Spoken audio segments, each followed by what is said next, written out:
Breaking tonight, brand new reaction from the Obama administration after Fox News Channel got a hold of emails showing the administration was worried about the healthcare website ahead of its launch, despite its claims to the contrary. Ed Henry is our chief White House correspondent. Ed?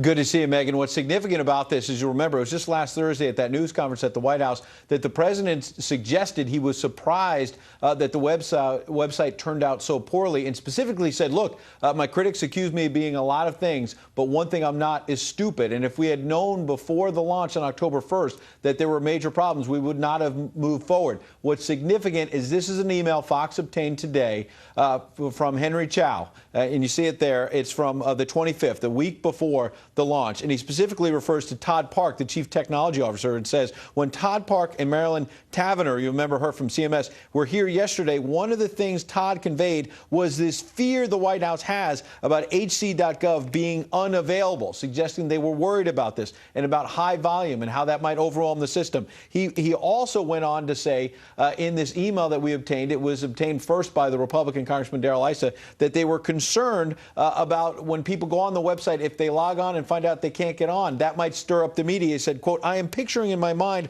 all the major print and online publications taking screenshots of what is below and just ramping up the hyperbole about hc.gov not being functional. Now, that suggests they were more worried about PR than actually dealing with the consumers. I got a statement just a few moments ago from CMS, the agency involved here, and they say, quote, as we have said, even before the launch of the website, this is a complex project, and we expected that there would be issues. However, we did not anticipate the degree of the problems in the system. Again, this is raising new questions tonight, though, about what they knew just 1 week before the launch, and obviously raises the question about why didn't somebody put on the brakes and say maybe we need more time here. Again, inside the White House tonight, top officials are telling me, look, they think they're going to get the website fixed. They think in the long run this law is going to work. But right now, they're still in a lot of trouble, Megan. Well, meantime, today, Kathleen Sebelius was at an event when it failed right in front of her. The right, big demo, it fails right in front of her.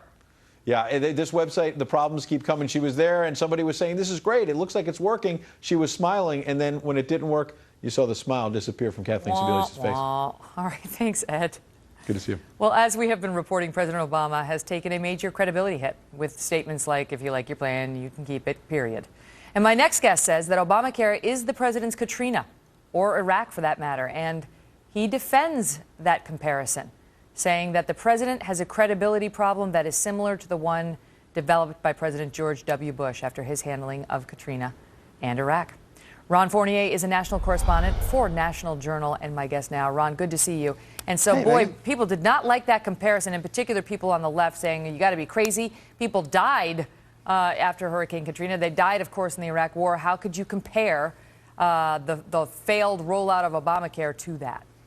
Yeah, that's the oldest trick in the book, isn't it? Deflecting it to the comparison you want to make. Of course, I'm not comparing the crises.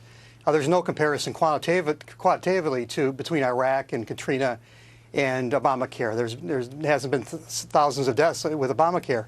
But there's a real correlation between how the presidents have handled their crises politically and how the public now views them.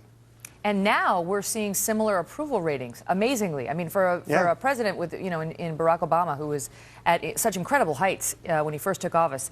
Now look at this. So 1,760 days into their presidencies, President Obama, 41%, President Bush, 38%, a difference of 3 points under the Gallup polling. CBS News puts it within 2 points, 37% Barack Obama now, 35% President Bush at a similar point in his presidency. They are neck and neck now in terms of how the public dislikes them, Ron.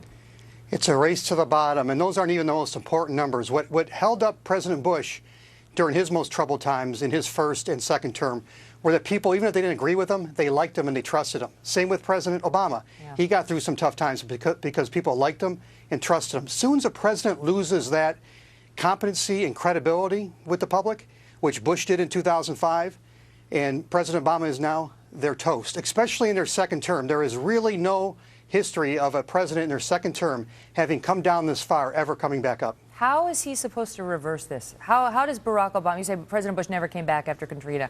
Can Barack Obama come back? You can. Just because something never has happened before doesn't mean it can't again. He's really going to have to change the way he does things, though. First of all, he's going to have to focus on leading and getting something done.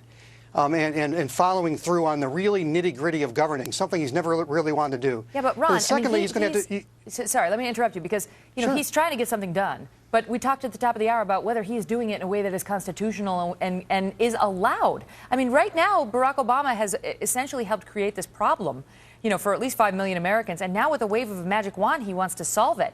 And you've got these folks we call lawmakers over on Capitol Hill saying, you can't do that, Mr. President. You can't exclude us from the process. And we started the show with a clip of then candidate Obama in 2008, upset about the excesses of presidential power under George Bush. We have a shortened version of it. Here's a sample for those who missed it. Stand by. This is part of the whole theory of George Bush, that he can make laws as he's going along. I disagree with that.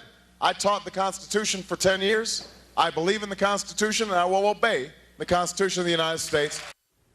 And so now there's this backlash saying, look, you helped create the problem. You can't just fix it without involving the people's representatives. Well, you're right, and you're the one who's taught constitutional law. I barely got out of the University of Detroit, so I don't know if it's unconstitutional, but I can tell you this, it's spin. He's not really doing anything. He's asking the insurance companies to would you please let them have their plans that were ungrandfathered out. And I think basically what he's doing is shifting the blame from himself to the insurance companies. When people aren't able to get these plans back, they're going to complain to the insurance company. So I don't think he's really, what he's got to do is get that site fixed, shoot straight with the American public, let them know, as Lanny Davis was saying, exactly what went wrong and exactly what he's going to do to get it right, and stop spinning, stop playing politics, and just get it done. Yeah. Well, speaking of President Bush, his approval rating has gone up since he left office, and I'll leave you with one funny moment of him on Leno last night. Watch this. President Obama is kind of getting all the late night jokes now. Are you? Better him than me. You are there. You are. Are you? Sometimes it's much better to be an ex-president, and Mr. Bush suggested that as well. Ron, thanks for coming on. Thank you. Thanks for having me on. Great to see you.